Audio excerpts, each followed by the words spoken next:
ఇటువంటి రిపోర్టు ఏదైనా ఆవు suffering from serious under feeding అంటే ఒక ఆవు అండర్ ఫీడింగ్ లో ఉన్నప్పుడు సరిగ్గా తిండి తినప్పుడు ఆవులో నుంచి పాలు తీసినప్పుడు కూడా ఇలాంటి రిజల్ట్స్ వస్తాయంట.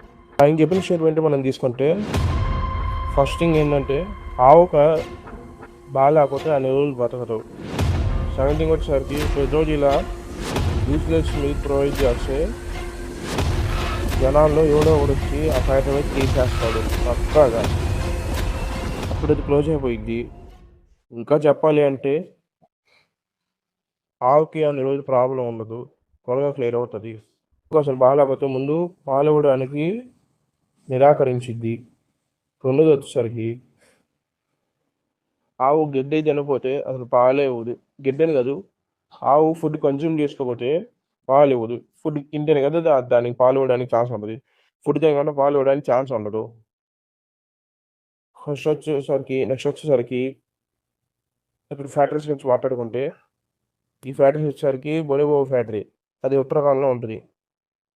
ఈవెన్ ఇది బ్లాక్ లిస్ట్లో ఉన్న టీటీడీ బోర్డ్లో బ్లాక్ లిస్ట్లో ఉన్నా కానీ ఇది కంటిన్యూగా సప్లై చేస్తారు టీటీడీకి.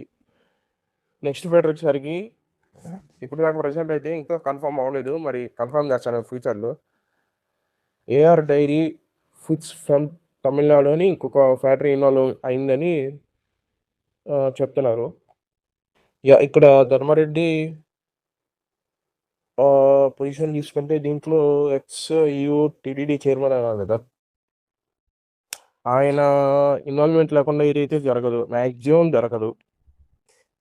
ఎందుకంటే ఆయన అప్రూవ్ చేసిన షైనే కాబట్టి ఆయన అప్రూవ్ అవుతే కానీ అది ఇన్వాల్వ్మెంట్, బయట వాళ్ళ నుంచి ఇన్వాల్వ్మెంట్ అయితే ఉండదు. వైవి సుబ్బారెడ్డి వచ్చేసరికి chairman of TTD trust board, ఈయనకి తెలియకుండా ఉండదు.